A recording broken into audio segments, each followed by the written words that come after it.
Mister Raavan part 8 రచయిత అంజనా గారు. శౌర్య కొంచెం కోపంగా చూసిందే చాలు ఇంకా దిగు అని అరవటంతో అమృత ఈ లోకంలోకి వచ్చి మనం ఇక్కడికి ఎందుకు వచ్చాం అని అయోమయంగా అడిగితే ఏ చెప్తే కాని రావా అని శౌర్య కోపంగా అరిచేసరికి అమృత అతని వెనకే ఫాలో చేస్తుంది. శౌర్య అమృత చెయ్యి పట్టుకొని తనని గుడిలోకి తీసుకుని వెళ్తాడు.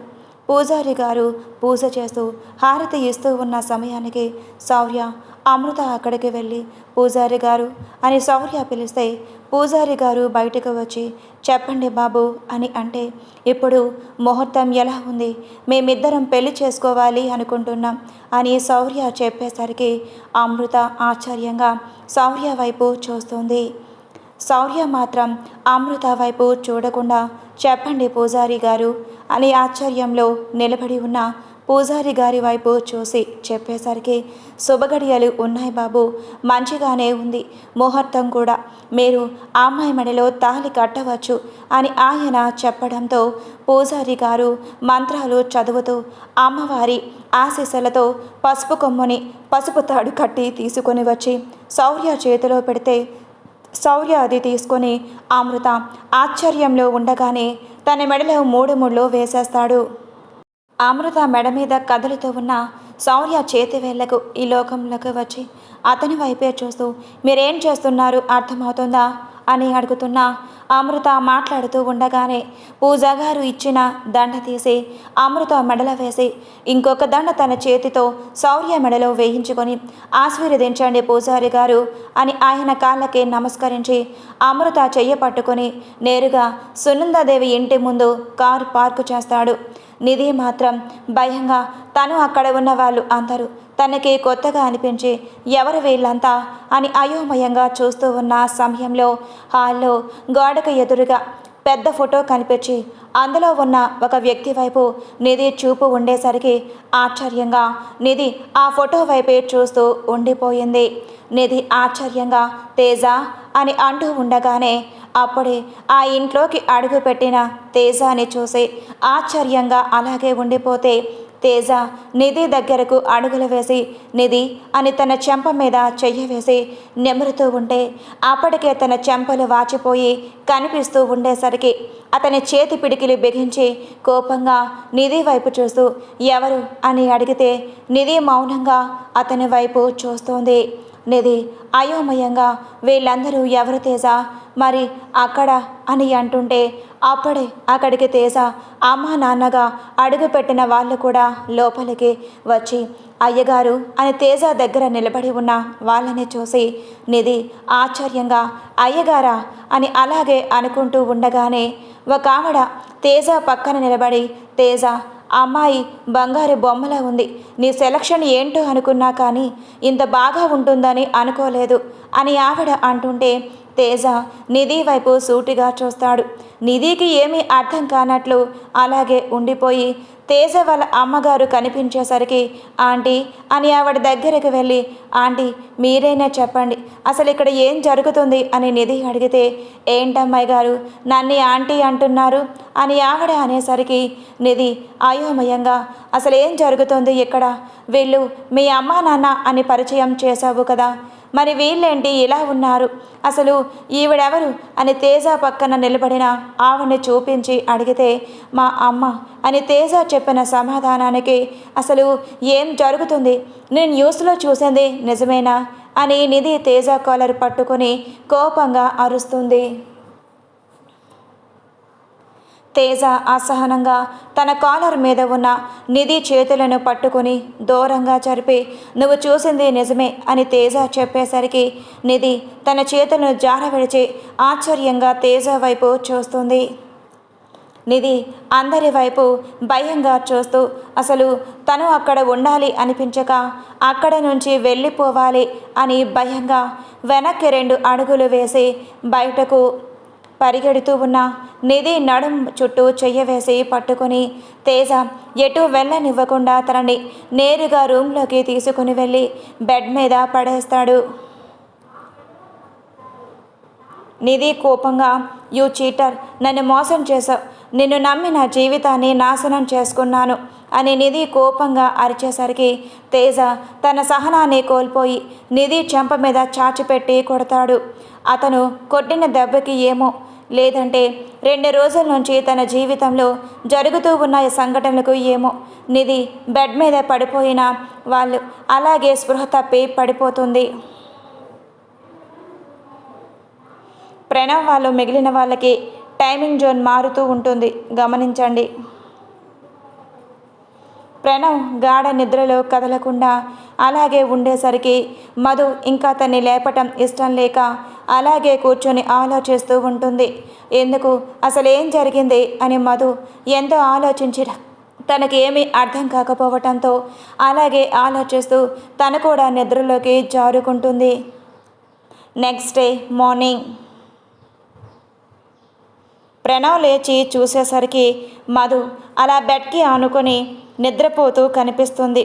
అది చూసి తన వైపే మురిపంగా చూస్తూ ఉంటే నిద్రలో కూడా అసహనంగా కనిపిస్తూ ఉన్న మధు ఫేస్కి తను అన్కంఫర్ట్గా ఫుల్గా ఉంది అని అర్థం చేసుకొని తను నిద్రపోయిన మధు తన కోసం అలా కూర్చొని ఉంది అని బాధగా మధుని స్ట్రైట్గా బెడ్ మీద అడ్జస్ట్ చేసి తనకి బెడ్షీట్ కప్పి నుదుటి మీద ముద్దు ఇచ్చి తన పక్కనే ఉన్న పాపని ఎత్తుకొని ముద్దులాడి వాచ్లో టైం చూస్తాడు.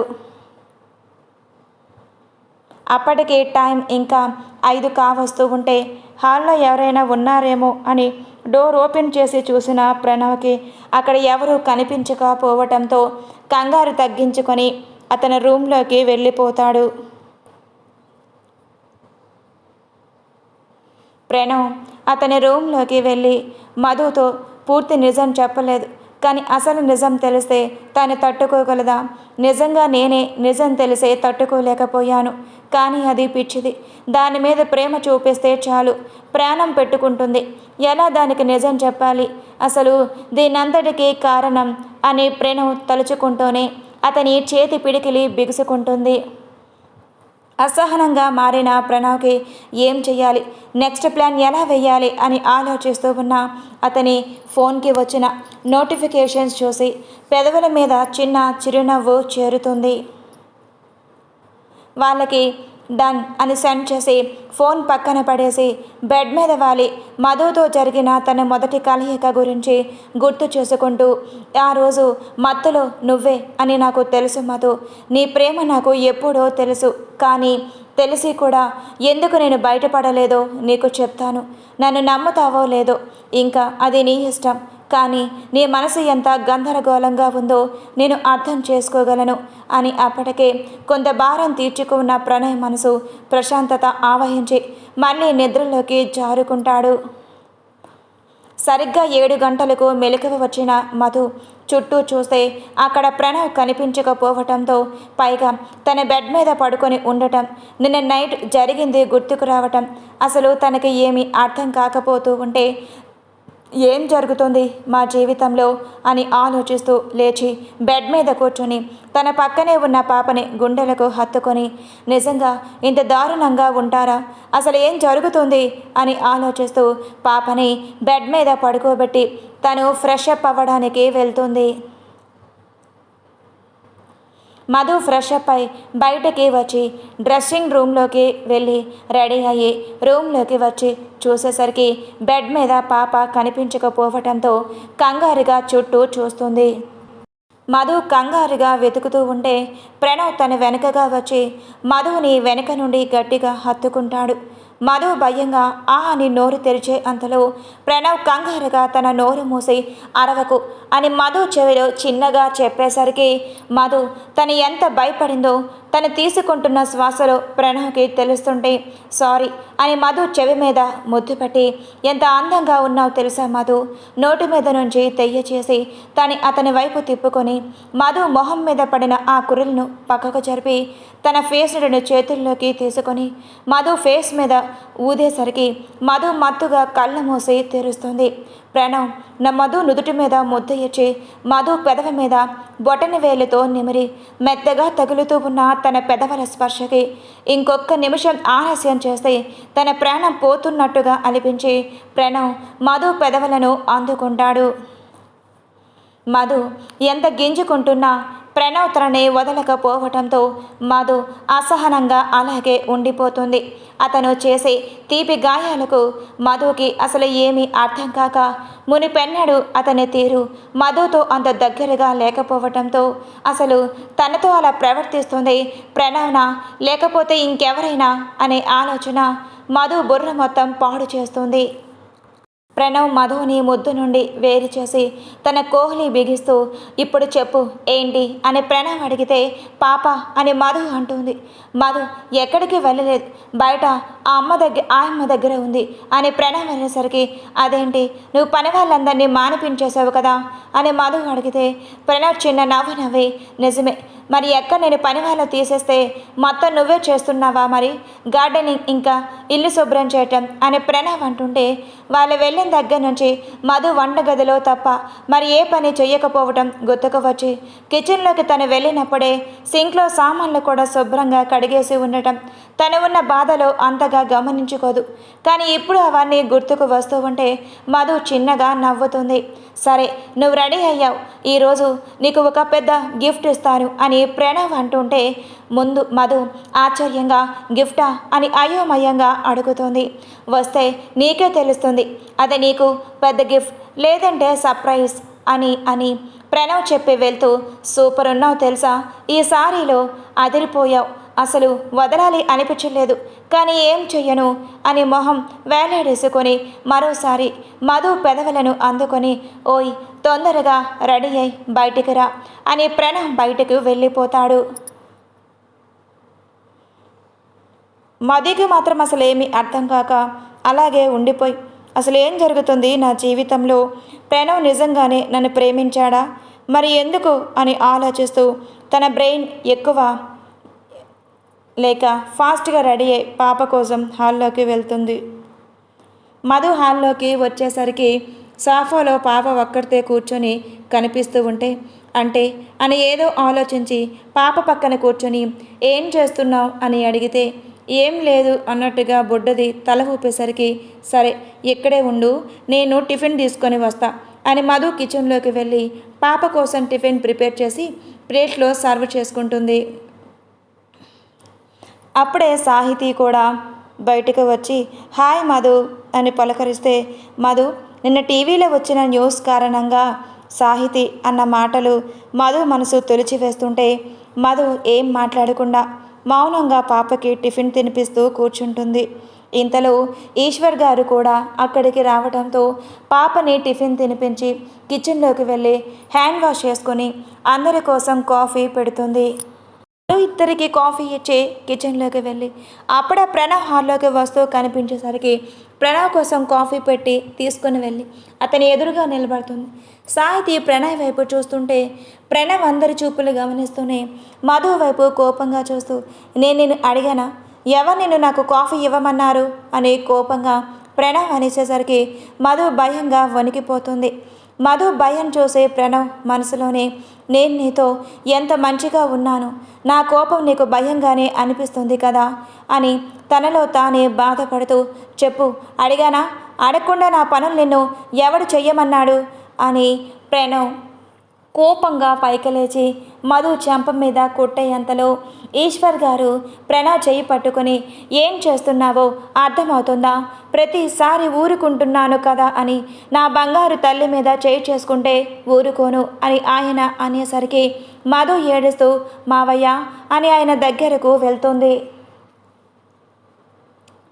ప్రణవ్ అసహనంగా అతని చేతి పిడికిలను బిగించి సాహితి ఈరోజు ఆఫీస్కి వెళ్ళు అని సాహితీకి ఆర్డర్ వేసినట్లుగా చెప్పడంతో సాహితి కంగారుగా అదేంటి ప్రణవ్ నేను ఆఫీస్కి అని సాహితి అనేసరికి ప్రణవ్ చూసిన చూపుకి సాహితి ఓకే అని తన రూమ్లోకి పరిగెడుతుంది.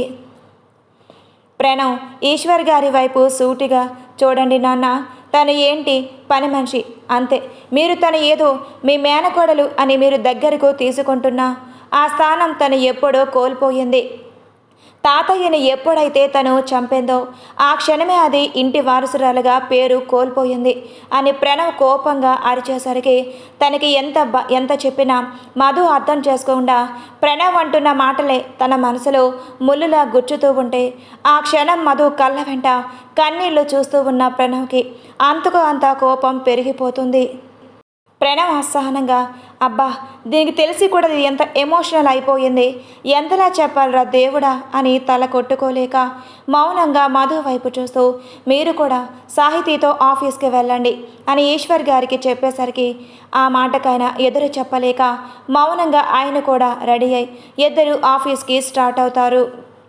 మధు ప్రణవ్ అరిచేసరికి బయటికి రాకుండా మౌనంగా తన రూమ్లోకి వెళ్ళిపోతుంది.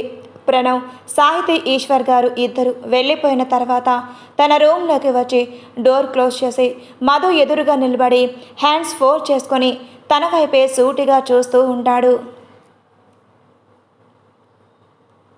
మధు మాత్రం అతని చూపులు పట్టించుకోకుండా ప్రతిసారి ప్రణవ్ అంటున్న మాటలు తన మనసుని బాధ పెడుతూ ఉన్నా పైకి ఎంత కంట్రోల్ చేసుకోవాలి అని తను అనుకుంటున్నా అది తన వల్ల కాక ఇంకా ఎక్కువ ఏడుస్తూ ఉంటే ప్రణవ్ అది చూడలేక మధు ముందు మోకాళ్ళ మీద కూర్చొని నీకు ఎన్నిసార్లు చెప్పాలి మధు, ఎందుకు అర్థం కావట్లేదు, నిన్న అంతలా చెప్పాను కదా, ప్లీజ్ అర్థం చేసుకోరా అని ప్రణవ్ మధుకి బుజ్జగిస్తూ చెప్పేసరికి నువ్వు ప్రతిసారి నేనేదో అంధకురాలులా తాతయ్యని చంపాను అంటున్నా, ఆ మాట నేను తట్టుకోలేకపోతున్నాను అని మధు ఏడుస్తుంది. మధు ఏడవటం చూసిన పాప కూడా ఏడుపు అందుకోవటంతో ప్రణవ్ ఇద్దరి వైపు బిక్కమొహం వేసుకొని చూస్తూ ఉంటే మధు కన్నీళ్లు తుడుచుకొని చిన్నగా నవ్వితే పాప మాత్రం ఏడుస్తూనే ఉంటుంది.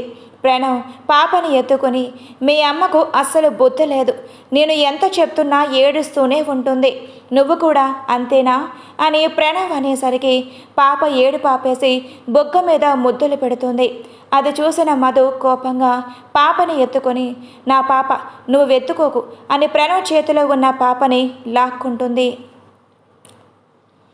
ప్రణవ్, రియల్లీ నీ పాప, మరి నేను లేకుండానే నీకు పాప వచ్చిందా అని ప్రణవ్ అనేసరికి మధు కోపంగా ప్రణవ్ చెంప మీద కొట్టి పాప ముందు పిచ్చి పిచ్చి మాటలు మాట్లాడితే చంపేస్తాను అని మధు అరిచేసరికి ద డెవిల్ ఈస్ బ్యాక్ తెలుసా, ఇన్ని సంవత్సరాలు నీలో ఉన్న మధుని అణిచిపెట్టి ఇప్పుడు బయటికి తీసావు, పాత మధు నీ చూస్తున్నట్టు ఉంది అని ప్రణవ్ మధు బొగ్గ మీద ముద్దు ఇచ్చి సరే పదండి వెళ్దాం అని అతని కార్ కీస్ తీసుకొని ఇంటికి లాక్ చేసి కార్లో స్టార్ట్ అవుతాడు.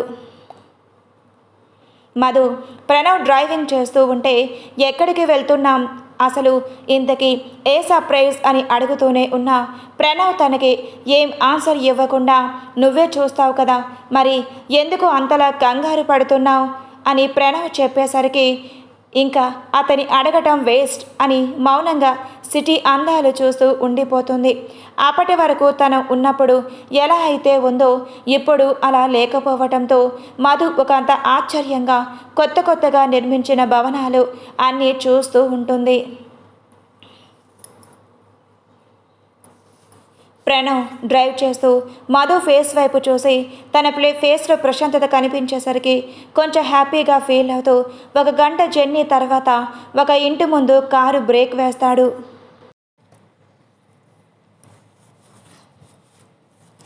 మధు కారు బ్రేక్ వేసేసరికి ప్రణవ్ వైపు చూస్తే దిగు అని ప్రణవ్ పాపను తీసుకుని దిగి మధు వైపు వచ్చి డోర్ తీస్తాడు.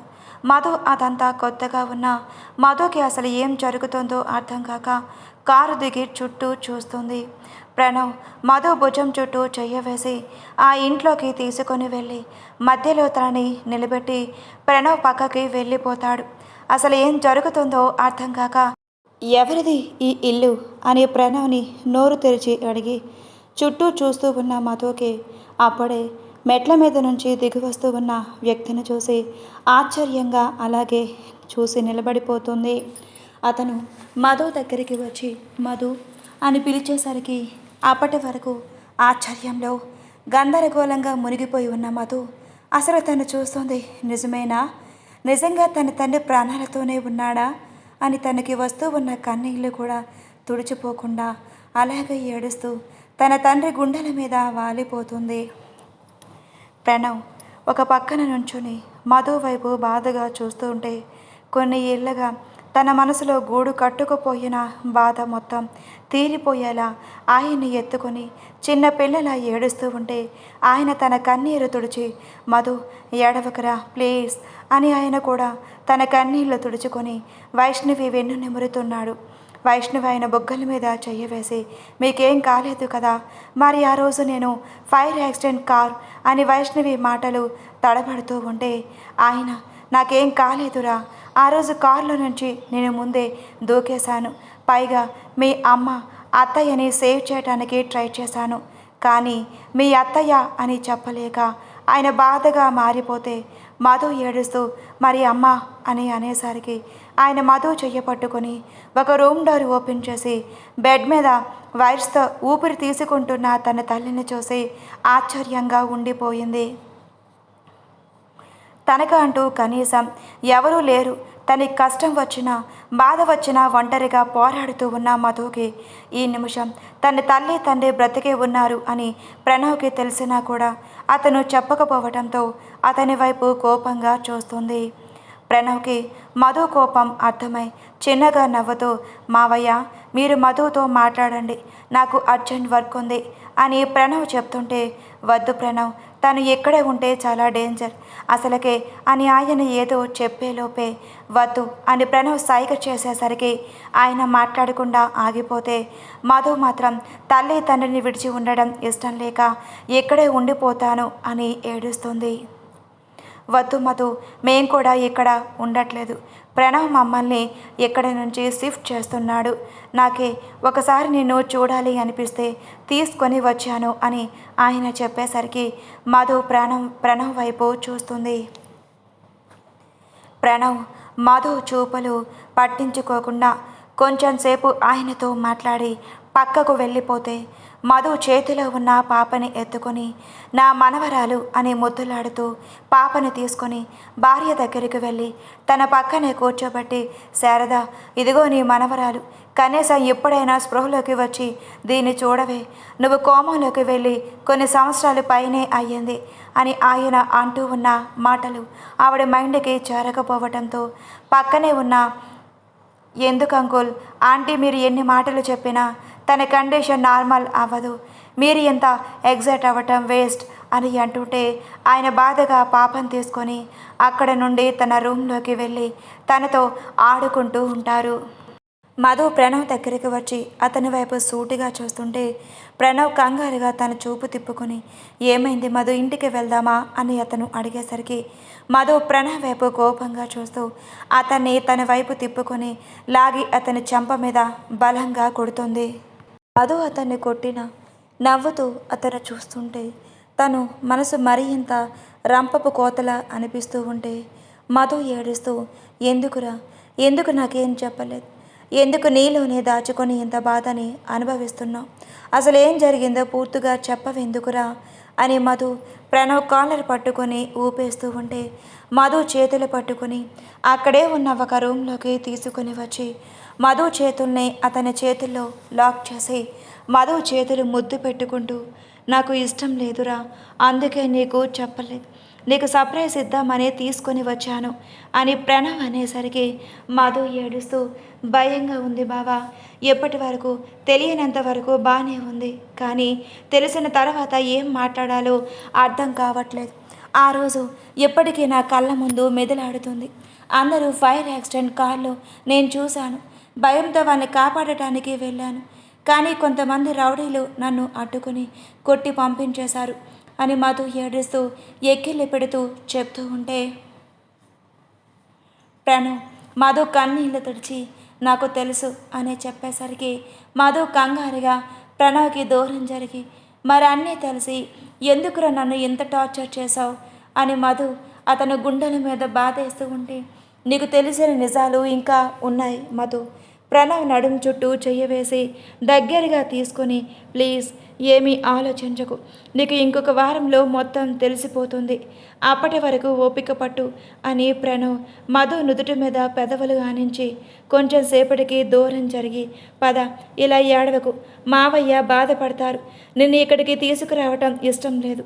అయినా ఇక్కడికి ఎందుకు తీసుకొని వచ్చాను అంటే, మావయ్య వాళ్ళని ఇక్కడి నుంచి షిఫ్ట్ చేస్తూ ఉన్నా, అందుకే ఒక్కసారైనా నిన్ను చూడాలి అని ఆయన అడిగేసరికి తీసుకొని వచ్చాను అని ప్రణవ్ చెప్పి, పద అని మధు చెయ్యి పట్టుకొని బయటకు తీసుకొని వస్తాడు.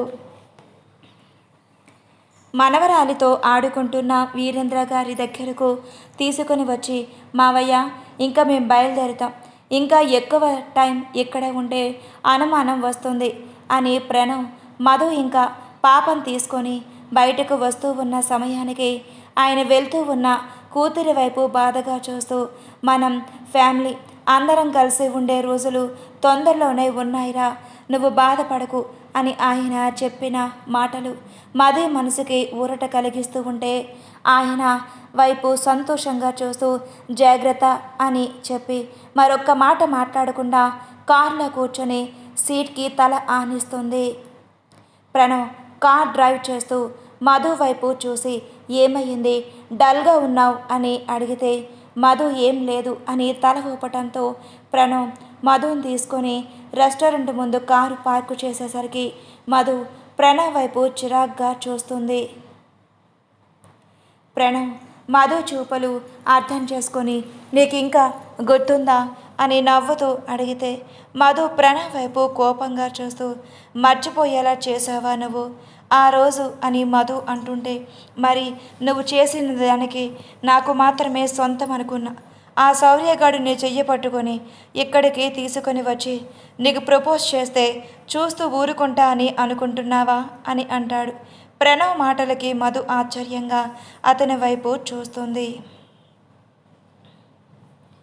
చూసింది చాలు, పద అని మధు చెయ్యి పట్టుకొని లోపలికి లాక్కొని వెళ్తుంటే, అంటే ఆ రోజు నువ్వు కావాలనే శౌర్యతో గొడవ పెట్టుకున్నావా అని మధు అడిగేసరికి ప్రణవ్కి ఏం చెప్పాలో అర్థం కాక మధుని ఒక చైర్లో కూర్చోబెట్టి పాపని టేబుల్ మీద ఎక్కించి తన ఒక చైర్లో కూర్చొని, ఏంటో చెప్పు ఇప్పుడు అని వెయిటర్ని పిలుస్తూ మధు వైపు చూస్తాడు.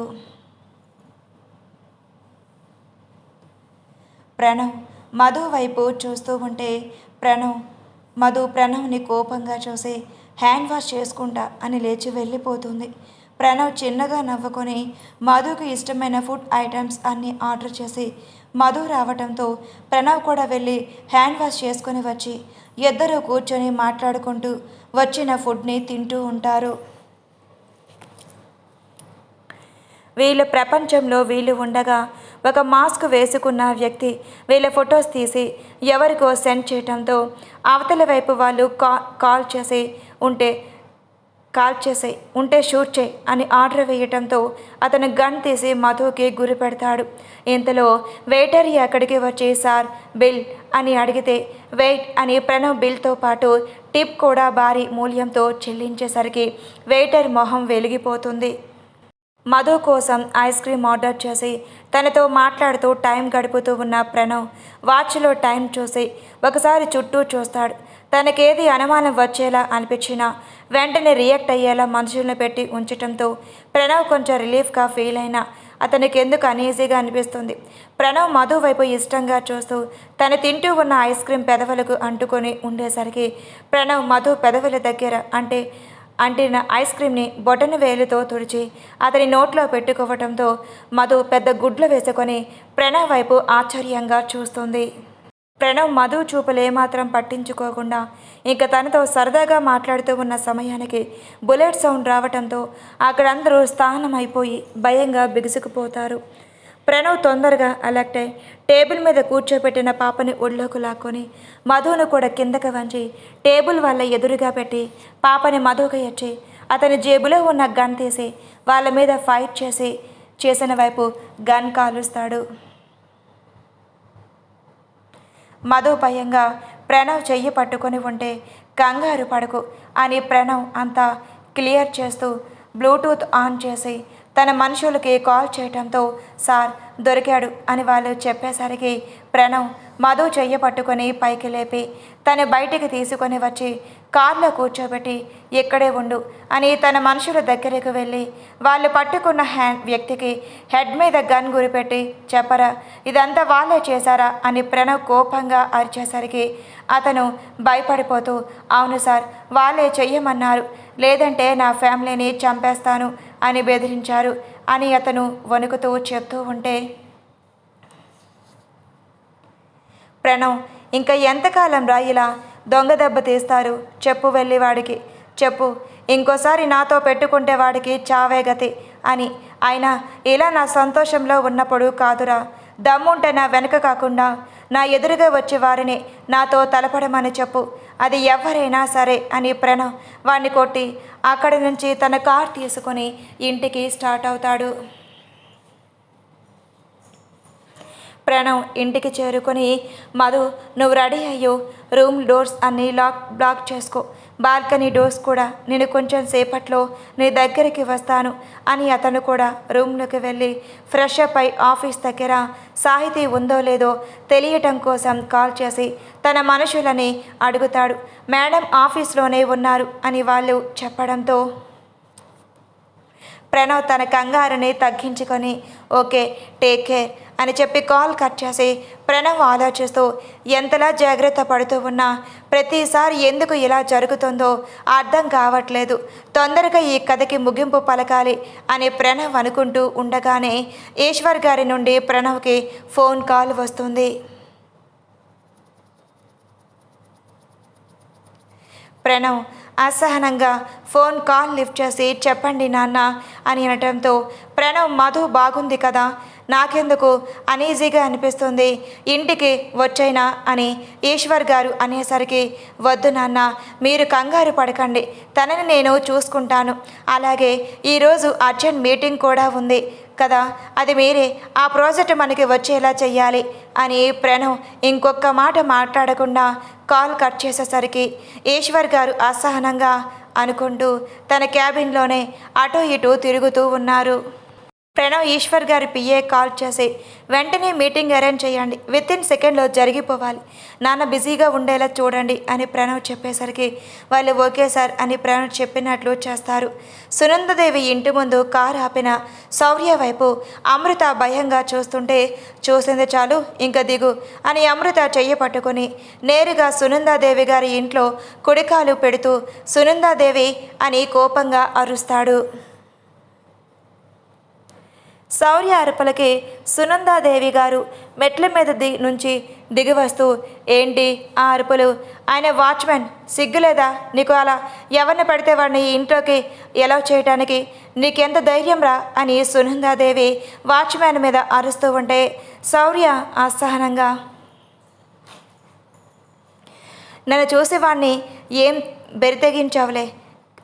బెదిరించవులే కానీ నీకంత ధైర్యం ఉంటే డేర్గా నాతోనే మాట్లాడు, అంతేకాని ఇలా వాచ్మ్యాన్ని పిల్లల్ని కుక్కల్ని అడ్డం పెట్టుకొని కాదు అని శౌర్య కోపంగా అంటుంటే సునందాదేవి గారు పక్కనే ఉన్న అమృత వైపు కోపంగా చూస్తూ తన మెడలో వేలాడుతూ ఉన్న పూలమాలని అలాగే మంగళసూత్రాలని కోపంగా చూస్తూ కోపంగా అమృత దగ్గరికి వచ్చి తన చెంప మీద కొడుతుంది.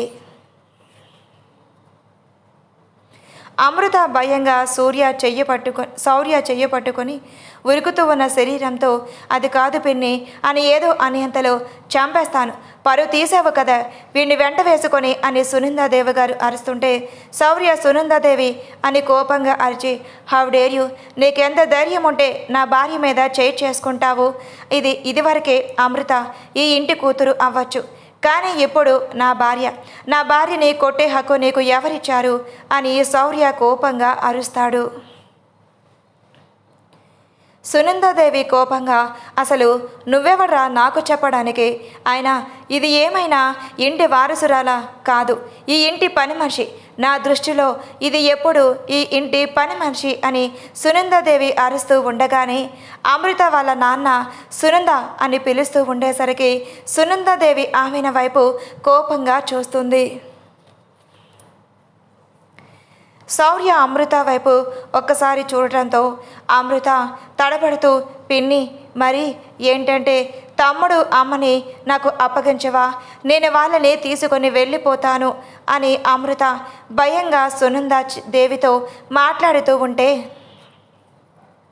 సునందాదేవి కోపంగా, ఏంటి, నేనెందుకు నీకు వాళ్ళని అప్పగించాలి?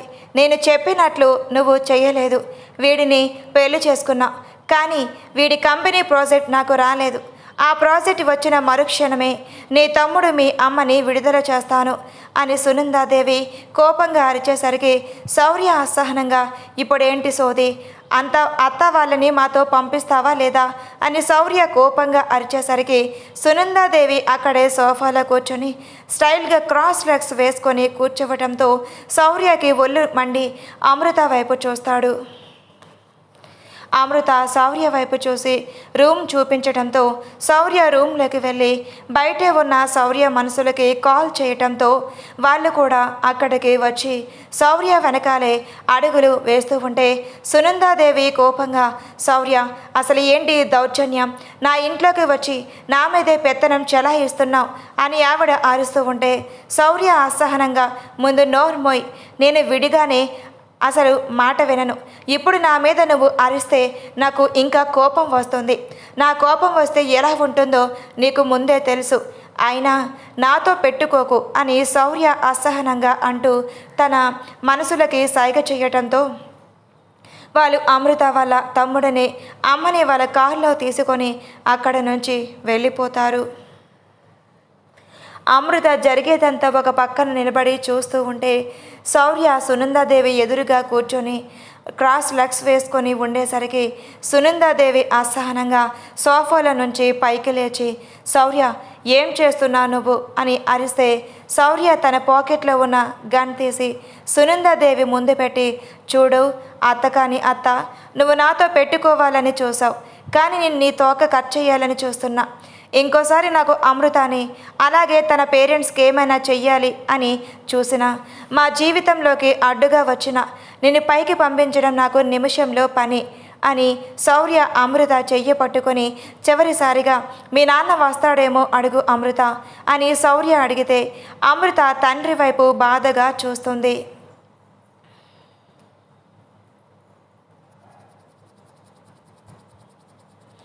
అమృత నోరు తెరిచి నాన్న ఆ పిలిచేలోపే సునందాదేవి ఆయన వైపు కోపంగా చూస్తూ, ఈ ఇంట్లో నుంచి ఒక్క అడుగు బయట పెట్టిన మరుక్షణమే నేను ఉరివేసుకొని చేస్తాను అని ఆవిడ అనేసరికి ఆయన అక్కడే ఆగిపోవటంతో అమృత ఆయన వైపు అసహనంగా చూస్తూ, నీకు ఎప్పటికీ కూడా ఈవిడే కావాలి కదా నాన్న, చిన్నప్పటి నుంచి నీ ప్రేమ కోసం, తల్లి ప్రేమ కోసం ఎంతలా ఎదురు చూశామో నాకు వాడికే తెలుసు. ఆయన మీకు ఎప్పటికీ నేను వాడు అర్థం కాము, అలాగే మా అమ్మ ప్రేమ కూడా నీకు అర్థం కాదు ఛీ అని అమృత మొహం పక్కకు తిప్పుకోవటంతో శౌర్య సునందాదేవి వైపు చూసి గెలిచాను అన్న గర్వంతో అమృత చెయ్యి పట్టుకొని సునంద వైపు కోపంగా చూస్తూ ఆ ఇంటి గడప దాటుతారు. శౌర్య డ్రైవింగ్ సీట్లోకి మారి అమృతాని తన పక్కనే కూర్చోబెట్టుకొని ఏమైనా మాట్లాడాలా అని శౌర్య అడిగితే, ఇదంతా ఎందుకు చేస్తున్నారో తెలుసుకోవాలి శౌర్య గారు, నా గురించి ఏం తెలుసు అని మీరు ఇంతలా నా కోసం హెల్ప్ చేస్తున్నారు అని అమృత అడుగుతుంది.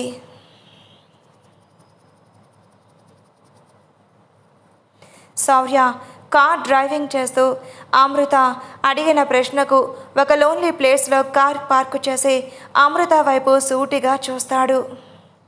Please like and subscribe for more videos. Story ఎలా ఉందో కామెంట్లో తెలియజేయండి. ప్లీజ్ మీ సపోర్ట్ నాకు అందించండి.